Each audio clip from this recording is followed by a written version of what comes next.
కూటమి ప్రభుత్వం ఏర్పడి 100 రోజులు పూర్తి చేసుకుంది. ఈ 100 రోజుల పరిపాలనలో ప్రజలు ప్రభుత్వంపై ఎలా స్పందిస్తున్నారు, ప్రతిపక్షాల విమర్శలకు నేతలు ఏ విధంగా సమాధానం చెప్తారని మనతో మాట్లాడడానికి కాకినాడ ఎమ్మెల్యే కొండబాబు ఉన్నారు. ఆయనతో మాట్లాడదాం. సార్ చెప్పండి, ఈ 100 రోజుల పరిపాలనలో ప్రజల స్పందన ఎలా ఉంది? ప్రతిపక్షాలు చేసుకొని విమర్శలు చేస్తున్నాయి. అసలు సంపద సృష్టించడం అంటే అప్పులు చేయడమే అని ప్రతిపక్ష నేతలు ఆరోపిస్తున్నారు. ఏమంటారు? ఏమండి, ఈ 100 రోజుల్లో ఈ రోజున ప్రజలు ఏ విధంగా ఉన్నారని మీరు అడుగుతున్నారు. ఫస్ట్ ఆఫ్ ఆల్ ఈ ప్రభుత్వం రాగానేనండి ప్రజల్లో ధైర్యం వచ్చిందండి. ఫస్ట్ ధైర్యం వచ్చిందండి. మనిషికి కానీ ఏ కుటుంబానికైనా ఫస్ట్ ధైర్యం ఉండాలి. అధైర్యంతో బతికారండి 5 సంవత్సరాలు జగన్మోహన్ రెడ్డి ప్రభుత్వంలో. అధైర్యంతో బతికారు. మాట్లాడి స్వేచ్ఛ లేదు. ఏదన్నా ప్రభుత్వాన్ని అడిగిదామంటే ధైర్యం లేదు. అడిగితే కేసు పెట్టేవారు. మీకు అందరికీ తెలుసు. సామాన్యుడు అల్లిపోయాడు. ఎందుకు అల్లిపోయాడు అంటే సామాన్యుడు మాకు ఈ అవసరం ఉందని అడగడానికి కూడా భయపడిపోయారు. ఎందుకంటే డాక్టర్ సుధాకర్ మాస్క్ అడిగినందుకే ఆయన ఇలా చేస్తారు, మనమెంత అని సామాన్యుడు అల్లిపోయాడండి. లిక్కర్ అమ్ముతున్నారు, నాసిరకం అమ్ముతున్నారని ఒక అబ్బాయి అడిగితే ఆ అబ్బాయి మీద కేసులు పెట్టారు, అల్లిపించిస్తారు. ఇంకేం అడుగుతారండి? ఇలాంటి సంఘటనలు చూసి ప్రజల సామాన్యులు ఇప్పుడు ఇక్కడికి వచ్చాం. మీ ఎదురుగుంటా చూడండి, మాకు పట్టా ఇవ్వలేదండి, అదేవిధంగా ఇల్లు కట్టుకోవడానికి వాళ్ళకి ఇచ్చారు అవకాశం, మాకు ఇవ్వలేదని, పట్టా గురించి పెట్టుకుంటే ఇవ్వలేదని వీళ్ళే చెప్తున్నారు. అంటే ప్రభుత్వాన్ని అడిగితే ఏం చేస్తారని భయం. ఆ రకమైన భయంతో అధైర్యంతో బతికారు. ఇప్పుడు ఈ కూటమి ప్రభుత్వం వచ్చిన తర్వాత ధైర్యం వచ్చింది. ఫస్ట్ ధైర్యం రాకడమే కాకుండా ఈ రోజున మీకు అందరికీ తెలుసు, పెన్షన్ 4,000 రూపాయలు ఇస్తున్నారు. పెన్షన్ ఇచ్చేశారు. 5 సంవత్సరాలకి ఇవ్వలేదే పెన్షన్. ఆయనే 3,000 ఇస్తానని చెప్పి 5 సంవత్సరాలకి ఇచ్చాడు పెన్షన్. ఈయన చెప్పినట్టుగా 4,000 రూపాయలు ఇచ్చేశారు. ఏమండి, అన్నా క్యాంటీన్ ఓపెన్ చేశారండి, 5 రూపాయలు బ్రహ్మాండం భోజనం చేస్తున్నారు. అవునా కదా ప్రజలారా? 5 రూపాయలకి భోజనం చేస్తున్నారు బ్రహ్మాండంగా. అవి మూసేసినప్పుడు అడిగారు జగన్మోహన్ రెడ్డిని చాలామంది, ఏమండి అన్నా క్యాంటీన్ 5 రూపాయలు భోజనం పెట్టింది మూసేశారు, జగన్మోహన్ రెడ్డి గారు తెరిపించండి, మేము కార్మికులం అక్కడికి వెళ్ళి భోజనం చేసేవాళ్ళం, మేము రిక్షా కార్మికులం, ఆటో కార్మికులం, ఇలా చాలామంది చెప్తే దాన్ని ఓపెన్ చేయలేకపోయారు. దాన్ని కూడా మనం ఓపెన్ చేయమని చెప్పామండి. ఎలా అంటే మీకు అన్నా క్యాంటీన్ అని చంద్రబాబు నాయుడు పేరు, ఎన్టీ రామారావు పేరు ఉందని మీరు బాధపడుతున్నారు కాబట్టి దాన్ని పక్కన పెట్టండి, జగనన్న క్యాంటీన్ పెట్టుకోండి, మీ పేరు పెట్టుకోమని ఓపెన్ చేయమని చెప్పామండి. అయినా ఓపెన్ చేయలేదండి. అంటే ప్రజల పక్షాన ఆ ప్రభుత్వం పనిచేయలేదండి. ఈరోజు భోజనం చేస్తున్నారండి. అదేవిధంగా మీరు చూస్తున్నారు ఈ రోజున, ఏమండి ఈరోజు ఇసుక తెచ్చుకోవడానికి చాలా భయపడిపోయేవారు. ఈరోజు ఫ్రీగా ఇసుక ఇస్తుంది రేపు పొద్దున్న. ఈరోజు ఆ విధంగా అదేవిధంగా చూస్తున్నారు. ఈరోజు ఉద్యోగ సంఘాలు కూడా సంతోషిస్తున్నాయి. ఈ రోజున ఉద్యోగ సంఘాలు ఏం మాట్లాడుతున్నారండి? ఆ రోజు మేము ఏ విధంగా మాట్లాడడానికి భయపడ్డామండి, కేసులు పెట్టేస్తారని అల్లిపోయామండి అని స్వేచ్ఛగా మాట్లాడుతున్నారు ఉద్యోగ సంఘాలు కూడా. వాళ్ళు కూడా అల్లిపోయారు, భయపడిపోయారు. ప్రజలే కాదు, ఉద్యోగ సంఘాలు కూడా అల్లిపోయారండి. ఈరోజు అన్ని పథకాలు ఒకటి చేసుకుంటూ వస్తున్నాయి కదండి. ఈరోజు చూస్తున్నారు మీరు, ఈరోజు అన్నీ చూస్తున్నారు.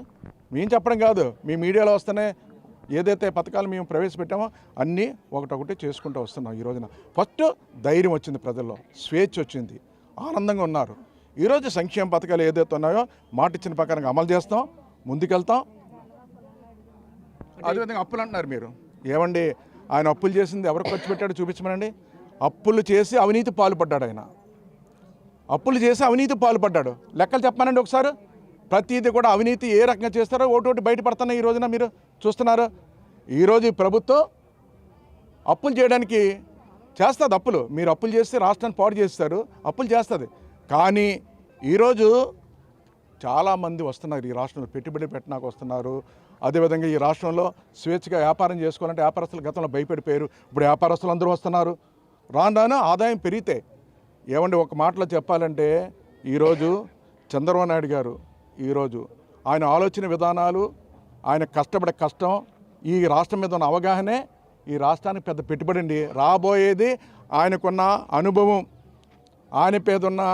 ఆయనకున్నట్టు అవగాహన, ఆయన మీద ఉన్న గుడ్ విల్లే, ఆయనకున్నట్టు పేరే, ప్రతిష్టలే ఈ రాష్ట్రానికి పెద్ద పెట్టుబడిని ఈ సందర్భంగా తెలియజేస్తున్నారు. వరదల్లో ప్రభుత్వం ప్రజలను ఆదుకోవడంలో పూర్తిగా విఫలమైందని జగన్ చెప్పాడు. ఆయన ముఖ్యమంత్రిని ఒక డ్రామా ఆర్టిస్ట్ అని, అలాగే డిప్యూటీ సీఎంని ఒక సినిమా ఆర్టిస్ట్ అని చెప్పడం జరిగింది. దాని మీద ఏమండి, వరదలు వచ్చాయి. ఈ అనుకోకుండా సంభవించిన వరదలు అన్నీ కూడా ఊహించలేదు, అనుకోకుండా వచ్చినాయి. అవన్నీ కూడా ముందుగా 5 సంవత్సరాలు గొట్లు సరిగ్గేసి ఉంటే వరద వస్తుందండి, వరదలు వస్తాయండి. గొట్లు హైట్ పెంచి ఉంటే వరదలు వస్తాయండి. 5 సంవత్సరాలు నువ్వు చేయలేదు. వచ్చి 2 నెలలు కాలేదు ఈ ప్రభుత్వం వచ్చి, సడన్గా వచ్చింది. మీరు సరిగ్గా చేయడం వల్ల ఆ నీరు వచ్చి సిటీలో పడ్డది, వరదలు వచ్చి పడ్డాయి ఈ రోజున. సరే, వరదలు వచ్చిన వెంటనే చంద్రబాబు నాయుడు ఎక్కడున్నారండి? ప్రజల మధ్యకు వచ్చారు. ప్రజల మధ్యకు వచ్చి ఆయనే స్వయంగా దిగి తిరిగి మోకాళ్ళ లోతులో తిరిగి ఆ ప్రాంతాలు తిరగడానికి మార్గం లేకపోతే బుల్డోజర్ ఎక్కి పొక్లైన్ ఎక్కి ట్రాక్టర్ ఎక్కి అన్నీ కూడా లోపలికి వెళ్ళి అధికారులందరినీ తీసుకుని వచ్చి కమిటీలు తయారు చేసి ఏ ప్రాంతానికి ఆ ప్రాంతం ఒక వార్డుకి ఒక ఐఏఎస్ ఆఫీసర్ని ఒక ఎమ్మెల్యేని అదేవిధంగా 200 మంది సిబ్బందుల్ని శానిటైజర్ వర్కర్ని టీములు తయారు చేసి మళ్ళీ యథాపరిస్థితికి వచ్చే వరకు కూడా ఆయన ఇంటికి వెళ్ళకుండా 10 రోజుల పాటు కలెక్టర్ ఆఫీసులో బస్సులో పడుకున్నారండి. అలాగే ఎప్పుడైనా ఏమైనా చేసావు నువ్వు జగన్మోహన్ రెడ్డి? నువ్వు బయటికి రావాలంటే ప్రజల్లోకి రావాలంటే చెట్లు కొట్టించేసేవాడు. అదేవిధంగా ఎవరన్నా ప్రజలు ఎదురుకొచ్చా పరదాలు కట్టించేవాడు. పరదాలు టెంట్లో ఎక్కడెక్కడ గుడ్లు కట్టించేసేవాడండి. ప్రజలు బయటికి రాకుండా ఎవరన్నా వచ్చి ఏదన్నా చేసేస్తారనో భయమో ఏంటో మనకు తెలియదు. మరి ఏంటండి భయం ఉన్న వాళ్ళ పని చేస్తారండి. నువ్వు భయంతో పరిపాలన చేస్తావు.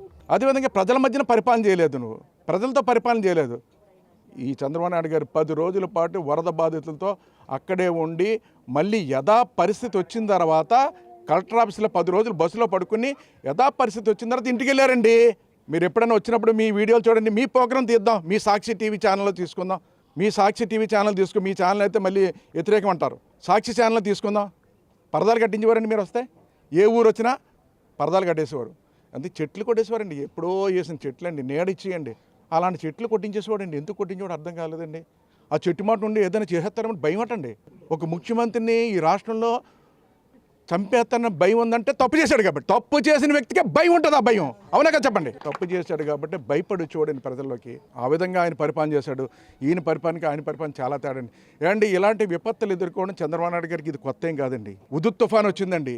ఉదుత్ తుఫాన్ వస్తే అప్పుడు వైజాగ్లో కూడా ఇదే విధంగా కలెక్టర్ ఆఫీసులో అక్కడ 15 రోజులు బస్సులో ఉండి మళ్ళీ యథా పరిస్థితి వచ్చిన తర్వాత వైజాగ్ని మళ్ళీ కరెంట్ లేకపోతే కరెంట్ రప్పించి, నీళ్ళు లేకపోతే నీళ్ళు రప్పించి, రోడ్లు పోతే రోడ్లు వేయించి అన్నీ వేసి ఒక యథా పరిస్థితికి వచ్చి ప్రజలు సంతోషంగా ఉన్నారా అని చెప్పి వాళ్ళు ప్రజలు చెప్పిన తర్వాత విశాఖపట్నం నుంచి ఇంటికి వెళ్ళారండి.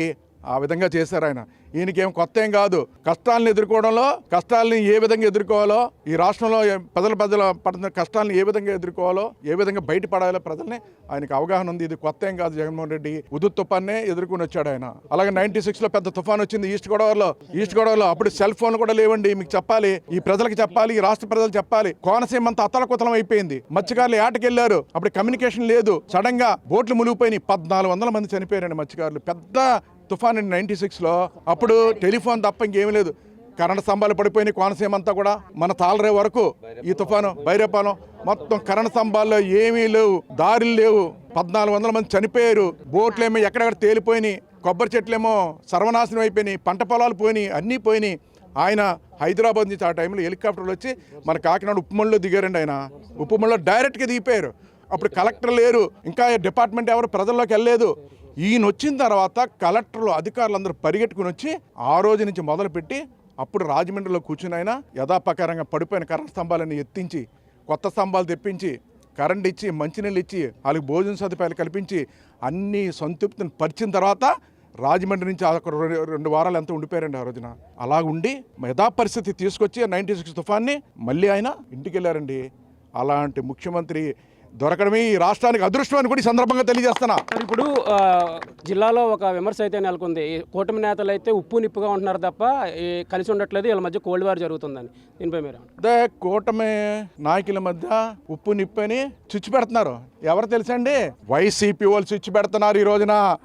అది కూడా చెప్పాలి వివరంగా మీ ద్వారా. వైసీపీ కుట్ర పన్నుతుంది. ఇప్పుడు వైసీపీ వాళ్ళని కూడా తెలుగుదేశం పార్టీ తీసుకోవడానికి సిద్ధంగా లేదు, జనసేన తీసుకోవడానికి సిద్ధంగా లేదు. మా దగ్గర మేము వద్దంటే జనసేన దగ్గరికి వెళ్దామని చూస్తున్నారు, జనసేన వద్దంటే మా దగ్గర రావాలని చూస్తున్నారు. నాటకాలు ఆడుతున్నారు. వాళ్ళే ఏదోలాగా ఎమ్మెల్యే పక్కో ఎంపీ పక్కో చేరిపోయి మాలో విభేదాలు పెట్టి చిచ్చులు పెట్టడానికి ప్లాన్ చేస్తున్నారు వైసీపీ నాయకులు. కూటమి ప్రభుత్వంలో ఉన్న ప్రతి నాయకుడు తెలుగుదేశం, జనసేన, బీజేపీలో అప్రమత్తంగా ఉండాలని సందర్భంగా తెలియజేస్తున్నారు. విపత్తులను ఎదుర్కోవడంలో చంద్రబాబు అందవేశం చేయని చెప్తున్నారు. జగన్ ఇప్పటివరకు తన అధికారంలో ఉన్నప్పుడు కేవలం పరదాలు కట్టుకుని తిరిగారు తప్ప ప్రజల్లోకి వెళ్ళి పరిపాలన సాగించలేదని ఎమ్మెల్యే కొండబాబు చెప్తున్నారు. ఈ కూటమి నేతలపై వస్తున్న విమర్శలు అయితే తిప్పికొట్టారు కొండబాబు. ఇది వైసీపీ చేస్తున్న కుట్ర తప్ప ఇటువంటి భేదాభిప్రాయాలు కూటమి ప్రభుత్వ పెద్దల మధ్య లేవని కూడా కొండబాబు చెప్తున్నారు. కేవలం టీడీపీలో కానీ జనసేనలో కానీ వాళ్ళని నిరాకరించడం వల్లే ఇటువంటి పుకార్లు పుట్టిస్తున్నారని కొండబాబు అయితే మండిపడుతున్నారు. మెగా 9 న్యూస్ కోసం వీడియో జర్నలిస్ట్ దొరబాబుతో ఉదయ్, కాకినాడ నుంచి.